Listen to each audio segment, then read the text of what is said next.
enfant qu'on enseigne est un homme qu'on gagne. L'école est le lieu par excellence de l'éducation. Esaü. Étudiants, étudiantes, nouveaux bacheliers, parents d'élèves, une raison de plus pour choisir l'excellence. Et oui, bénéficiez des demi-bourses et de réductions de scolarité à ESAE. Payez 250 000 au lieu de 500 000 en licence 1, 2 et 3 sciences juridiques, économiques, de gestion et en journalisme. Et pour les 100 premières inscriptions en administration des finances et administration générale, bénéficiez d'une réduction et payez 400 000 au lieu de 500 000. En master 1 et 2, 500 000 au lieu de 800 000 en administration des affaires, 600 000 au lieu d'1 million en journalisme. Faites partie des 100 premiers inscrits en administration des finances et administration générale pour bénéficier de la réduction. Payez 800 000 au lieu d'1 million. À ESAE Cotonou et Parakou, la rentrée est effective. Le dossier d'inscription est disponible en téléchargement à l'adresse suivante www.esae.bj/ESAE 2019 ou renseignez-vous à ESAE Cotonou au 96 80 55 11 98 98 14 00 90 93 65 21 à ESAE Parakou au 96 68 16 14 97 77 51 47 à ESAE, l'épanouissement et le développement est au cœur de notre succès. ESAE, l'excellence a un nom.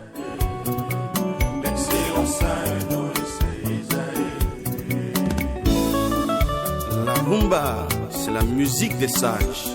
Et Esaü, c'est l'école des sages. Bon réveil dominical à toutes et à tous. Très heureux de vous retrouver ce matin pour l'inviter ce jour, fidèle ami internaute de ESAE TV. Je reçois pour vous Eugène Dosoumou. Il est secrétaire administratif permanent du parti politique Bloc républicain. Bonjour à vous. Bonjour cher ami Kader et bon dimanche à tous ceux qui nous suivent. Il est également conseiller au Conseil économique et social CES, premier rapporteur de la commission numéro 2 en charge du développement rural et de l'environnement. Il a été ancien président de l'autorité de régulation des marchés publics ARMP. Il est ancien secrétaire général du gouvernement, ancien sous-préfet de Saint-Valo-de-Savet pour je m'en arrête que là. Avec lui, nous parlerons de la décision de l'Office français de protection des réfugiés et apatrides OFPRA qui a suspendu le Bénin de la liste des pays d'origine sûre. Le parrainage sera au cœur de cette émission ainsi que l'université de vacances du parti politique Bloc républicain. En fin d'émission, nous essaierons d'analyser la posture du Bloc républicain face aux enjeux de la présidentielle de 2021. Alors, Eugène Dosoumou, vous avez suivi l'actualité comme tout acteur politique. Dites-nous quelles sont vos impressions sur cette décision de l'OFPRA qui suspend le Bénin de la liste des pays d'origine sûre. Je ne sais pas, merci. Pourquoi l'OFPRA peut considérer le Bénin comme un pays pas sûr?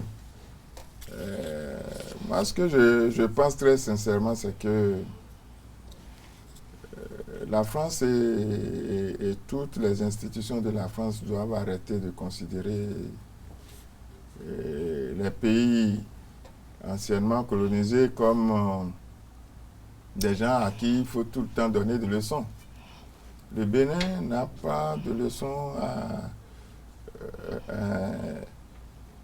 de droits de l'homme à recevoir de qui que ce soit. Bon, pour ma part, je pense que ce que OFPRA a dit ne concerne que OFPRA. Maintenant, la défense des droits humains, la défense des libertés publiques, c'est une quête permanente. C'est une quête permanente. On ne peut pas dire que tout est parfait quelque part. Que ce soit au Bénin ou ailleurs, on ne peut pas dire que tout est parfait. Mais chacun travaille à faire en sorte que cet idéal-là soit atteint.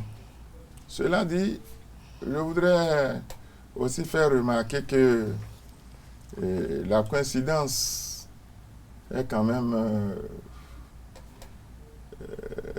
comment dirais-je, est quand même étonnante. Que ce soit en même temps que la Commission béninoise des droits de l'homme, au moment où cette commission est en train de remettre son rapport au président de la République, et cette commission reconnaît qu'il y a un certain effort qui est fait, mais qui reste à faire. ce que je viens de dire, que nul n'est parfait, rien n'est parfait nulle part, et qu'on travaille à parfaire les choses, je crois que ce rapport, pour ma part, n'est pas flatteur, bien au contraire, mais ce rapport est quand même plus responsable. Le rapport de la commission béninoise, je veux dire. Alors, de dire qu'on soustrait le Bénin des pays sûrs, ça c'est... Est-ce que vous estimez que cette décision de l'OFPRA serait politique, pour être direct? Je ne veux juger de rien. Ce que je note, par contre, c'est que, écoutez, le compte à rebours a commencé pour ce qui concerne les élections présidentielles de 2021. Nous sommes déjà entrés dans cette période. Alors, c'est vrai, on peut se dire que d'une façon ou d'une autre, ce rapport de OFPRA vient à un moment, disons à la veille même de la dynamique, à la veille où on s'apprête à entrer dans la dynamique de l'élection présidentielle pour faire sortir un tel rapport. Bon, c'est propre à OFPRA.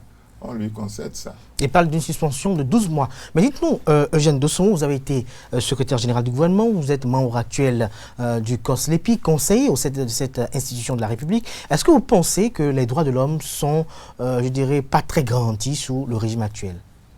Je dirais que sous le régime actuel, comme sous d'autres régimes, le pays fait des efforts. Le pays fait ce qu'il peut faire pour garantir à chacun la liberté qui sait, pour garantir à chacun ses droits. Cela dit, est-ce que poursuivre quelqu'un, quel que soit son rang, pour des actes délictueux dont il se serait rendu coupable, ou bien dont il est suspecté d'être l'auteur, est-ce que c'est ça, ne pas garantir les droits de l'homme? Je m'interroge. Si on invite un citoyen qui a posé un acte et le juge l'interpelle, vient répondre des actes que tu as posés, et que l'intéressé, au lieu de répondre à la justice de son pays, pense qu'il faut quitter son pays et aller le vilipender ailleurs, si c'est ça qu'on appelle, je ne sais pas quoi, manque aux droits de l'homme, je préfère qu'on dise ça. Mais lorsqu'on parle le package, lorsqu'on prend le package dans lequel il y a droits de l'homme, il y a démocratie et liberté. Est-ce que vous pensez que la démocratie est à mal? Est-ce que vous pensez que les libertés sont mises sous boisseau sous le régime actuel? Je ne pense pas que la démocratie soit mise sous boisseau. Et pour preuve. Est-ce qu'elle est en danger? Parce que c'est ce que clament la plupart des opposants au régime actuel. C'est leur opinion. C'est leur opinion. Et en d'autres temps, les opposants, même si ce sont ceux qui crient aujourd'hui, qui sont au pouvoir, il se trouvera toujours des opposants pour trouver qu'eux-mêmes, ce qu'ils font n'est pas bien. N'est-ce pas? Et puis, à travers l'Afrique, je ne vais citer aucun pays, à travers l'Afrique, à travers le monde, vous voyez des opposants qui ont passé toute leur vie à critiquer les régimes en place, et dès qu'ils arrivent, on trouve qu'eux aussi ne sont pas les meilleurs démocrates qui soient. Tout à fait. Je ne sais pas si je me fais comprendre. Très bien. Cela dit, c'est de bonne guerre. C'est de bonne guerre. Chacun veut conquérir et exercer le pouvoir. Il ne va pas applaudir celui qui est là. S'il applaudit, pour quelle raison, lui va chercher à le remplacer. Cela dit, je dis encore que la démocratie, les droits de l'homme, les libertés publiques, c'est des quêtes permanentes. C'est au quotidien. On ne peut pas arriver à un stade où on va dire « Ah, aujourd'hui, tout est parfait. » Même dans les grandes démocraties, vous constatez des violations régulières des droits de l'homme. Alors, cela dit, le Bénin est en train de faire son petit bonhomme de chemin en matière de démocratie, de respect des droits de l'homme et autres. Chacun peut juger ce qui se passe au Bénin comme bon lui semble. Mais là-dessus, je ne crois pas que des institutions des pays étrangers, de la France comme d'ailleurs, ont des leçons à donner au Bénin en la matière. Donc, pour vous résumer, avant de passer au sujet suivant, donc, on pourrait insinuer que cette décision a une connotation politique en raison de ces Béninois qui vivent à l'étranger et qui estiment être des exilés politiques. C'est cela. C'est cela. Alors, Eugène Dossomo, je m'en vais vous interroger également sur le parrainage. Votre formation politique, le Bloc républicain, a participé à une séance de travail avec la Commission électorale nationale autonome, la Sénat, au sujet du parrainage et du financement public des partis politiques. Mais ce qui intéresse la plupart des personnes, c'est le parrainage, qui est un facteur déterminant dans la présidentielle de 2021. Quelle appréhension avez-vous du parrainage? Appréhension, moi, je n'ai pas de raison d'avoir des appréhensions. Mais le parti... Pour la simple raison, oui, en tant que secrétaire administratif du Parti Bloc républicain, je n'ai pas, à l'étape actuelle des choses, je n'ai pas de raison d'avoir des appréhensions, d'avoir des peurs, des craintes. Pourquoi? Parce que, écoutez, à l'Assemblée nationale aujourd'hui, le Parti Bloc républicain compte 37 députés. Rien qu'en prenant l'effectif des députés du Parti Bloc républicain, nous avons un grand éventail, n'est-ce pas, de choix. Tout à fait. Pour le parrainage, nous avons suffisamment 16, puisque c'est le nombre 16, je crois, pour me référer à ce que la loi... C'est le minimum à avoir. C'est le minimum à avoir. Rien qu'en comptant sur ces députés, le BR a 16 fois 2 et plus. Au point où nous en sommes, aujourd'hui, le BR compte 29 maires. Vous comprenez? Donc, si nous ajoutons 29 maires à 37 députés, vous comprenez que le BR n'a pas de souci à se faire en ce qui concerne le parrainage. Cela dit, avec ce que la Sénat a publié, le parrainage est ouvert. Ce n'est pas forcément parce que vous êtes d'un parti que vous allez parrainer forcément le candidat du parti.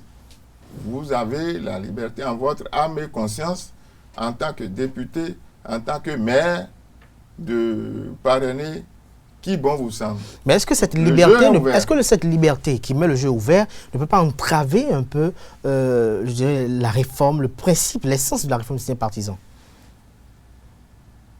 Ce que je peux vous dire, c'est que lorsque vous êtes un élu, l'élu d'un parti, sauf instruction de ce parti, vous ne pouvez que parrainer votre parti.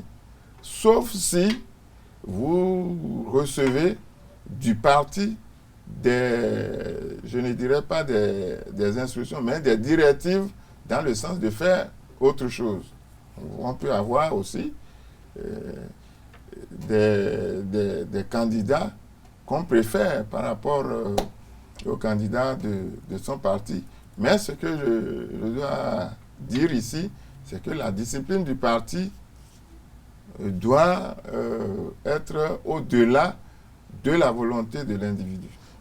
Mais dans ce contexte où la Sénat dit que le parrainage sera sous anonymat, oui. C'est-à-dire que le parti politique aura besoin juste du nombre minimum requis, c'est-à-dire 16 ou un peu plus, et laisser d'autres élus parrainer d'autres candidatures. Parce que le chef de l'État, n'oubliez pas, dans son intervention dans Jeune Afrique, a dit que les députés de la majorité, les élus de la majorité vont parrainer des candidatures lesquelles ne releveront pas toutes de la majorité présidentielle. C'est possible. Cela est possible.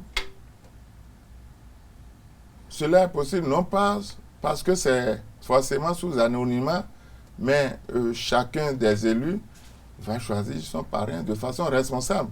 Que ce soit à visage découvert ou sous anonymat, je crois que nous avons des élus suffisamment responsable, conscient des actes qu'il pose. Mais est-ce que cette forme de parrainage ne laisse pas entrevoir une sorte de fraternité entre les acteurs politiques, de tout, quel que soit le bord? Écoutez, j'ai coutume de dire que au Bénin, le premier mot de notre devise, c'est la fraternité. Nous avons beau être des adversaires politiques, notre devise nous impose cette fraternité-là à tout moment, quelle que soit l'adversité dans l'action politique. Cela dit, je crois que si c'est faire preuve de fraternité, je crois que c'est une bonne chose dans ce sens. On aura donné un sens véritable au premier mot de du devise de notre pays. Que ce soit les partis qui se réclament de l'opposition, que ce soit des candidats, vous me comprenez, des candidats indépendants, chacun d'eux peut bénéficier de parrainage. C'est pour cela d'ailleurs que c'est bien fait, que ce soit sous anonymat, par exemple. Mais je dis encore, pour les élus d'un parti, ils doivent recevoir des directives de leur parti pour choisir leur parrain. Cela n'enlève rien à leur âme et conscience, qui doivent guider leur action. Mais est-ce que vous partagez cette affirmation selon laquelle, ou cette hypothèse, pour être plus précis, selon laquelle les élus, une fois élus, sont les élus de la nation et non les élus du parti? C'est sûr. C'est les élus de la nation. Ou carrément, ils sont les deux. Ce sont les élus de la nation, mais qui ont été positionnés par un parti. Quoi qu'on dise, avant d'être élus de la nation, ils proviennent d'un parti. N'est-ce pas? Au jour d'aujourd'hui, et depuis toujours, notre Constitution a disposé que ce sont les partis qui animent la vie politique de la nation. À partir de cet instant, on n'est pas élu sans provenir d'un parti. Même au temps où il y avait une multitude de partis, les gens trouvaient toujours les moyens de s'associer à travers des alliances ou d'autres combinaisons. Toujours est-il que ce sont les partis qui fournissent des élus. C'est la même chose aujourd'hui. Mais une fois qu'ils sont élus, ils sont des élus de la nation. Ils sont des élus de la nation. Alors, le bloc républicain, face aux enjeux de la présidentielle 2021, quelle sera la posture du bloc républicain? Est-ce que le bloc républicain attend toujours le mot d'ordre du chef de l'État? Est-ce que le bloc républicain aura son candidat? Est-ce que le bloc républicain sera seul pour participer à l'élection présidentielle, si déjà il y a déjà une décision prise dans ce sillage? Non, il n'y a encore aucune décision prise dans ce sens.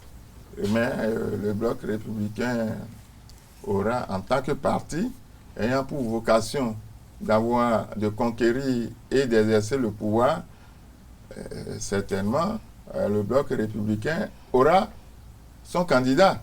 On ne peut pas désirer conquérir le pouvoir et l'exercer sans se présenter aux élections. Cela veut dire que le parti bloc républicain, même si on n'y a pas encore débattu, si on n'en a pas encore débattu, le bloc républicain aura certainement son candidat. Mais est-ce qu'au nom du bloc républicain, au sein duquel, lors d'une des grandes décisions des instances dirigeantes du parti politique, on a vu le chef de l'État participer à une réunion, est-ce que le bloc républicain estime qu'il est d'une nécessité pour le président Patrice Talon d'être candidat à l'élection présidentielle prochaine? Le chef de l'État, le président Patrice Talon, nous a déjà dit à plusieurs reprises que pour être candidat, il y a un certain nombre de choses qu'il va apprécier. Et c'est quand il aura apprécié ces choses-là qu'il pourra aviser.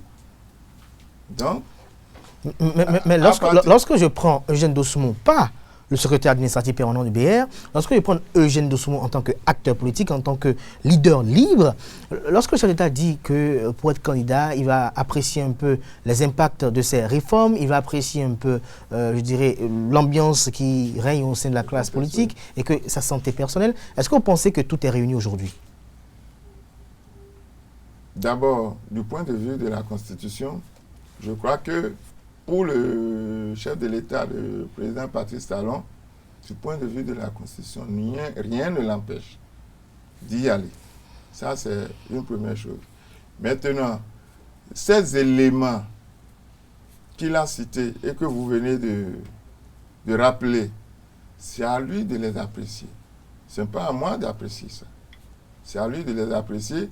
Mais ce que je sais, c'est que pour la présidentielle de 2021, rien à mon avis, en dehors des appréciations qui relèvent de lui-même, des appréciations de ces éléments qui relèvent de lui-même, rien, à mon sens, ne l'empêche d'être candidat. Rien, à votre sens, ne vous l'empêche d'être candidat. Mais Eugène Dossoumo, vous, en tant que citoyen béninois, est-ce que vous pensez qu'il est nécessaire que Patrice Talon soit candidat? Je l'ai déjà dit à plusieurs occasions que ce serait une perte pour le Bénin aujourd'hui si le président Patrice Talon ne remplissait pas.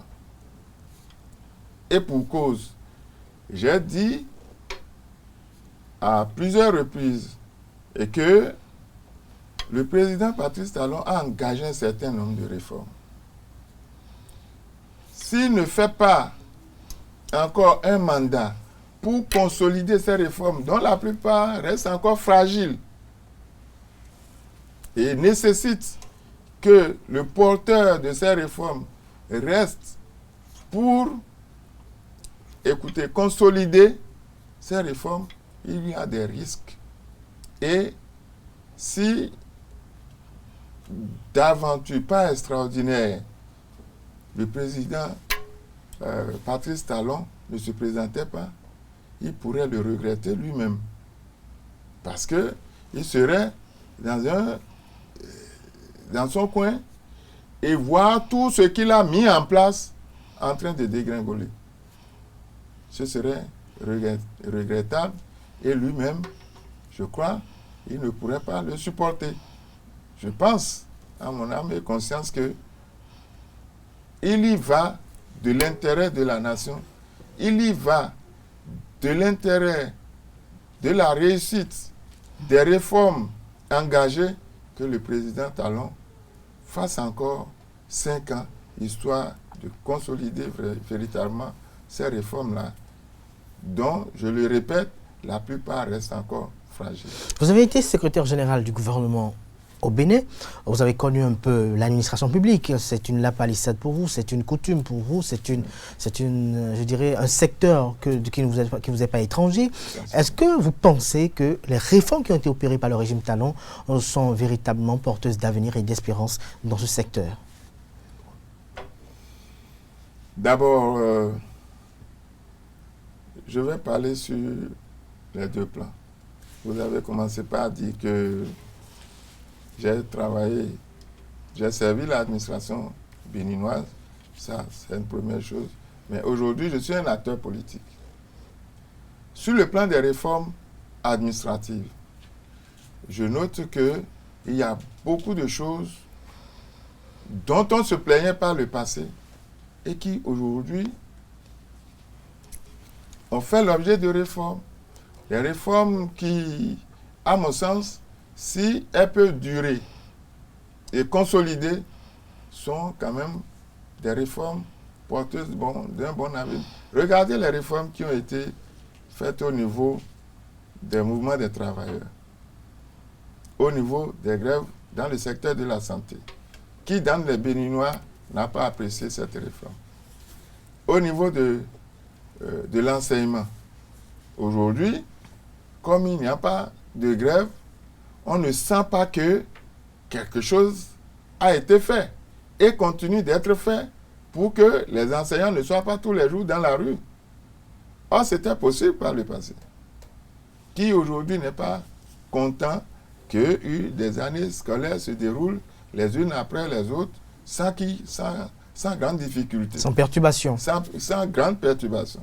Même s'il y en a, on trouve les moyens de les calmer pour ne pas perturber l'année. N'est-ce pas? Tout à fait. N'est-ce pas, des réformes?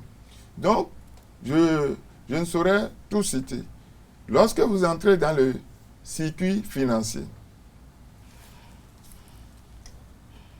par le passé, lorsque vous êtes un retraité, je prends un exemple comme ça, avant d'obtenir votre pension de retraite, vous savez toutes les peines que vous avez. N'est-ce pas? Après avoir rendu de loyaux services pour ce pays, lorsqu'on doit vous traiter, vous êtes allé à la retraite, votre première pension de retraite, c'est la croix et la bannière. Vous avez suivi ces derniers temps des réformes en la matière. Il en est de même pour un certain nombre de réformes, surtout la dématérialisation de la gestion de la carrière des fonctionnaires. Aujourd'hui, si vous êtes un fonctionnaire, on vous a fait loin de Cotonou, vous n'avez pas besoin de venir à Cotonou pour que on puisse gérer votre carrière. Il vous suffit de donner les informations qui vous sont demandées. Alors, vous les insérez, vous les insérez en ligne. Vous comprenez? Vous n'avez pas besoin d'aller vers un fonctionnaire avant que votre dossier ne sorte. Donc, voilà un certain nombre de réformes. Je constate que la plupart des Béninois ne voient que l'asphaltage, les infrastructures. C'est une bonne chose. Mais les infrastructures aujourd'hui sont passées comme dans la coutume, n'importe quel gouvernement vient, réalise des infrastructures. Mais là où on doit féliciter, où on va finir par féliciter et le porter en triomphe, le président Talon, c'est dans les réformes administratives. J'en viens maintenant à la réforme politique. Vous savez d'où est-ce que nous sommes partis? La démocratie, le lendemain de la conférence nationale des forces vives de la nation, qui était une très bonne chose, qui a introduit également d'importantes réformes au niveau de la politique. Mais ces réformes introduites par la conférence nationale ont connu leurs limites et ont conduit pratiquement la nation vers la dérive, où chaque maison a son parti politique. Pratiquement, chaque maison avait sa maison, son parti politique. Dans un village, vous pouvez compter 3 à 4 leaders politiques. C'est à ça que la réforme du système partisan d'aujourd'hui a essayé de mettre fin. Ce n'est pas encore tout à fait c'est pas encore tout à fait l'idéal. Ce que nous sommes en train de vivre aujourd'hui. En principe, tout ce qui se faisait par le passé, ça se faisait sur la base de quoi? Sur la base de Kader dans un parti, Kader et moi. Nous ne pouvons pas rester dans le même parti. Kader crée son parti, Eugène crée le sien. N'est-ce pas? Ce n'est pas sur la base des idéologies. Alors que les partis reposent sur des bases idéologiques. Aujourd'hui, lorsque vous prenez chacun des partis, en tout cas, lorsque vous prenez le parti Bloc républicain, vous savez que le parti Bloc républicain est fondé sur la base d'une idéologie claire, le libéralisme. N'est-ce pas? Mais le libéralisme dans la République. Et c'est cela que nous avons tenu, par exemple, lors de l'université des vacances que nous avons organisée récemment. Justement, nous allons aborder cette université des vacances, oui. À préciser notre ligne idéologique. Parce que ce que nous avons remarqué aussi, c'est que parmi nos militants, beaucoup ont choisi de venir au BR, peut-être comme je le disais, dans d'autres partis, ils n'ont pas leur ami là-bas, ou ils ne trouvent pas des intérêts immédiats, ils n'ont pas compris pourquoi ils peuvent adhérer à un parti ou à un autre. Mais aujourd'hui, avec l'université de notre université de vacances de la dernière fois, nul ne peut venir au BR et dire qu'il ne sait pas pourquoi il va au BR. Justement, quand on parle de cette université de vacances qui a eu lieu il y a de cela quelques semaines, est-ce que vous pensez que les objectifs ont été atteints? Lorsque vous dites que l'université de vacances a eu comme point focal l'exposition à nouveau de l'idéologie du parti politique. Non seulement que l'université de vacances a montré à la face de l'opinion nationale et internationale que nous avons compris quelle est l'idéologie, la ligne idéologique de notre parti, mais nous avons tenu également à informer les adhérents au BR, nous avons tenu à les informer sur le sens du militantisme. Tenez, par le passé, les partis politiques étaient la propriété des leaders qui ont initié ces partis. Aujourd'hui, en tout cas pour ce qui concerne le parti Bloc républicain, lorsque tu entres, tu adhères au parti Bloc républicain, nous te faisons connaître le contenu des statuts. Lorsque tu commences par vouloir adhérer, on te fait connaître les dispositions des statuts, le règlement intérieur, en tout cas, on te fait un briefing.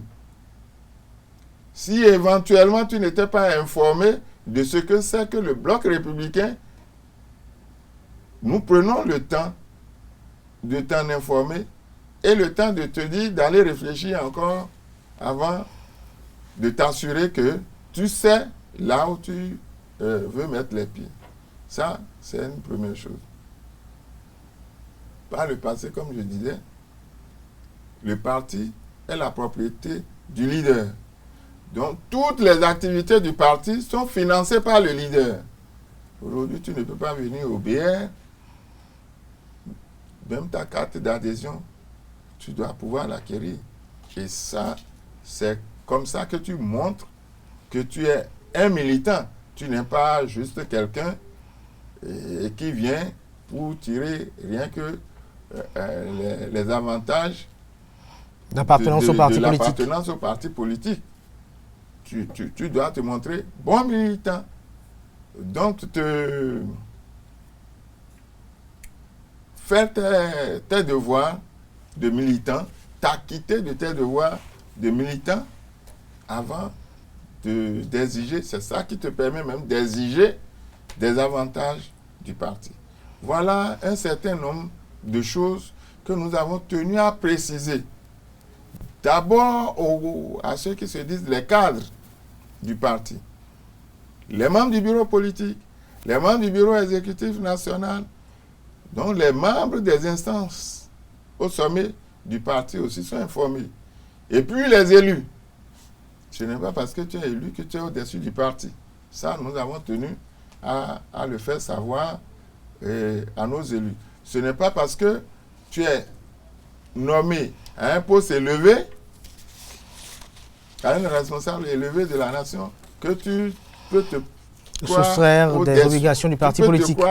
Au-dessus des instances du parti politique. Ça aussi, nous avons tenu à le préciser au cours de cette université de vacances. Bref, en un mot, cette université de vacances a été un moment extraordinaire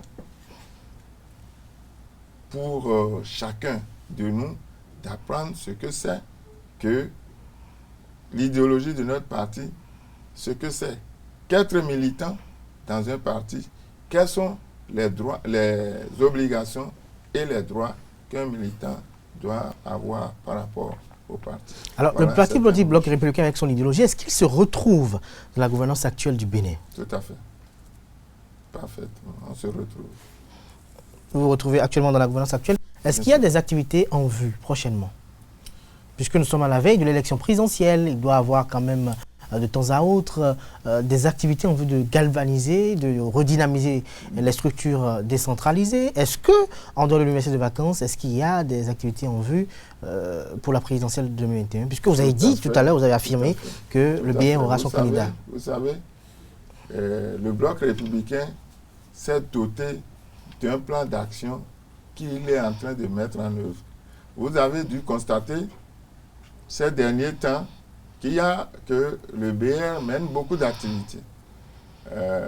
Pour rappel, vous savez que le 17 août, nous nous sommes réunis pour faire une évaluation de notre participation aux dernières élections communales. Et c'est devenu pour nous aujourd'hui une culture, une habitude. Lorsque nous avions participé aux législatives, c'est de la même façon que nous nous sommes réunis pour évaluer notre participation aux législatives et corriger un peu les insuffisances qui ont dû jalonner tout le processus. Donc, au lendemain des communales, passé le temps des recours et dès que nous avons eu donc un peu plus de temps, nous nous sommes dotés d'un plan d'action, d'un plan de travail que nous sommes en train de mettre en œuvre point par point. Donc nous avons fait cette évaluation. Ensuite, nous avons commencé par mettre en place les structures prévues par nos statuts. Vous avez suivi à Glazoué, c'était le 28 août, nous avons mis en place l'organisation des jeunes du Bloc républicain, de la jeunesse du Bloc républicain, au JBR. Je crois 2 semaines plus tard, nous nous sommes retrouvés à l'hôtel Azelaï avec les femmes du Bloc républicain. Et nous avons tenu les assises de l'Assemblée générale constitutive de l'Organisation des femmes républicaines. Donc, c'est vous dire que c'est après ça que nous sommes allés à Bomé-Calavi faire cette université de vacances. C'est pour vous dire que c'est une programmation, une planification d'activités que nous sommes en train de mettre en œuvre. Et comme vous le dites si bien, d'autres activités sont en vue, toujours dans le cadre de la mise en place des structures de notre parti. Très bientôt, vous allez le suivre. Le processus est déjà enclenché. Le processus est déjà enclenché. Nous allons procéder à la mise en place des structures décentralisées de notre parti. Vous mettez quoi dans les structures décentralisées encore, en dehors de l'OFR et de l'OJBR? Vous savez, notre parti est structuré en ce que nous appelons les structures décentralisées et les structures horizontales. Les structures décentralisées, c'est quoi? Vous avez au sommet, vous avez le Congrès, le Conseil national, le bureau politique, le bureau exécutif national. Mais lorsque nous descendons à la base, au niveau du département, vous avez ce que nous appelons la fédération. Au niveau des circonscriptions électorales, circonscriptions des élections législatives, je veux dire, vous avez ce que nous appelons les comités de circonscription électorale. Au niveau des communes, vous avez ce que nous appelons les sections. Et au niveau des arrondissements, nous avons les sous-sections. Au niveau des villages et quartiers de ville, nous avons les cellules. C'est cela que nous appelons les structures décentralisées. Ces structures, au sein de en dehors des structures décentralisées, les statuts ont également prévu que différentes couches se retrouvent, soit de par leur âge, soit de par leur genre, qui se retrouvent, ou pas même à partir des professions qu'ils exercent. De telle sorte que ce que nous appelons donc les organisations horizontales, c'est les jeunes qui se retrouvent, la couche juvénile se retrouve au sein de l'organisation de la jeunesse du bloc républicain. Les femmes se retrouvent, s'organisent et elles se retrouvent au sein de l'organisation des femmes républicaines. Nous irons plus loin, puisque au sein du parti, nous avons des enseignants, nous avons des artisans, nous avons toute une panoplie d'hommes et de femmes exerçant des métiers particuliers. Des femmes du marché, par exemple, peuvent s'organiser. Les statuts du bloc républicain leur offrent l'occasion de le faire.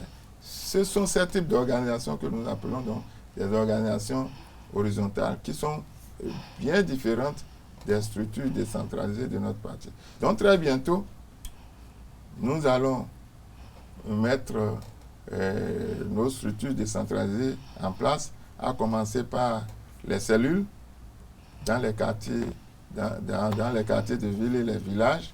Nous allons remonter au niveau des arrondissements pour mettre en place les sous-sections et puis au niveau des communes mettre les sections jusqu'au niveau du département où il y aura la fédération en passant par les comités de circonscription électorale. Voilà ce que nous entendons faire. Comme je l'ai dit, le processus est déjà enclenché. Très bientôt, nous allons investir le terrain pour mettre ces structures-là en place. Alors, tout ce que vous êtes en train de décrire tout à l'heure, c'est en prélude de la présidentielle prochaine, où il s'agit seulement de l'organisation du parti politique pour son ancrage. Ça, ces travaux que nous sommes en train de faire n'ont rien à voir avec les présidentielles. Nous sommes en train de mettre en place les structures de notre parti. Mais nous faisons ça concomitamment avec les activités entrant dans le cadre des préparatifs de la présidentielle. Nous menons des réflexions. Et ça, c'est entre nous. Lorsque nous voudrons officialiser ça, vous serez informés de quand le BR veut réunir son bureau politique pour désigner et valider la candidature de celui que nous aurons choisi.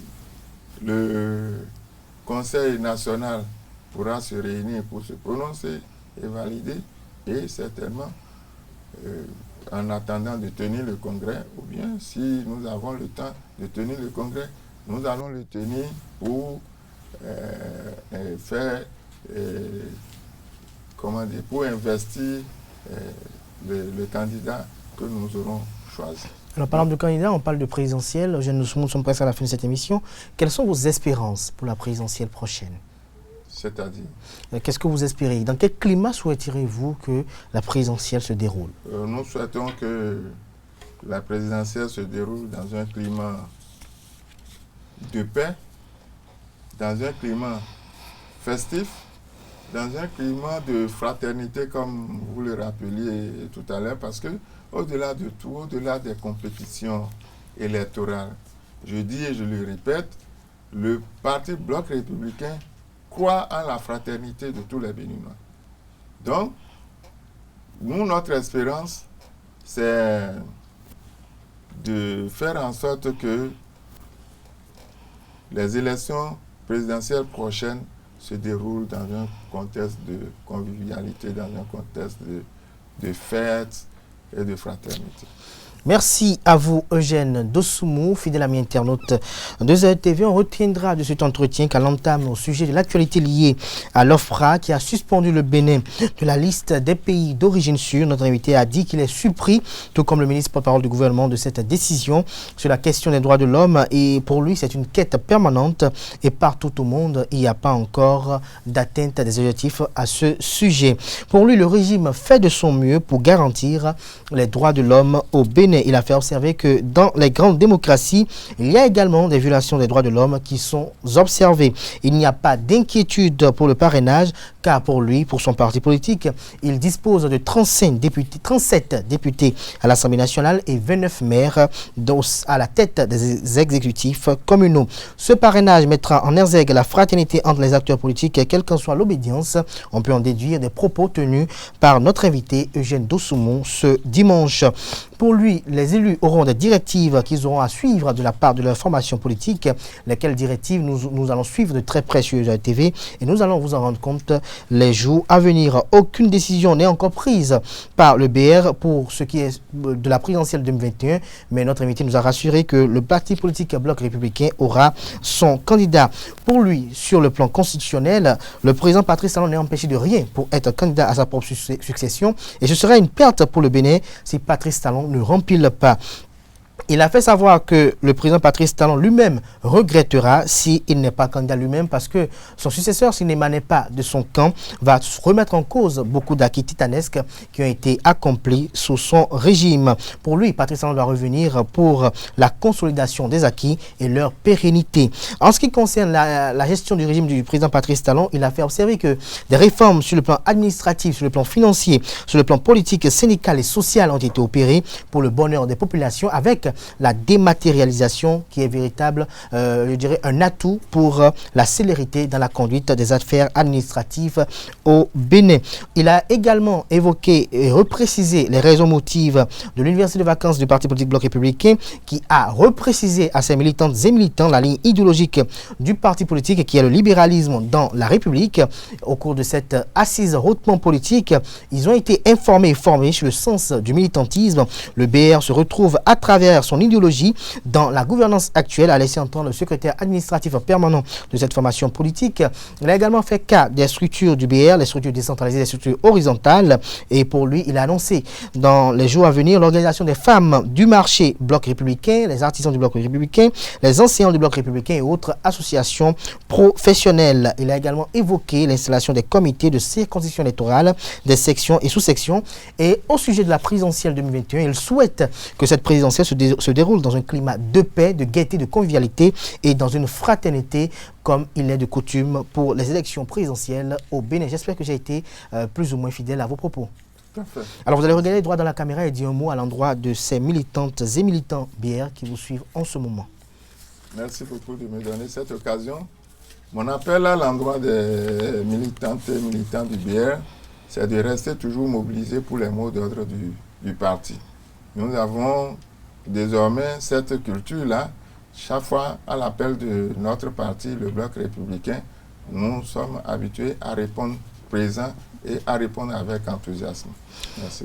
Merci à vous également, Eugène Dosoumou. Merci d'avoir accepté notre invitation malgré votre agenda très chargé. Je rappelle que vous êtes secrétaire administratif permanent du parti politique Bloc républicain, présidé par le secrétaire général national Abdoulaye Biotchane. Vous êtes également conseiller au Conseil économique et social CES, premier rapporteur de la commission numéro 2 en charge du développement rural et de l'environnement. Vous êtes ancien président de l'autorité de régulation des marchés publics, ARMP, et ancien secrétaire général du gouvernement. Merci pour votre aimable attention. Merci également pour votre fidélité, chers amis internautes. On se retrouve dimanche pour le même exercice.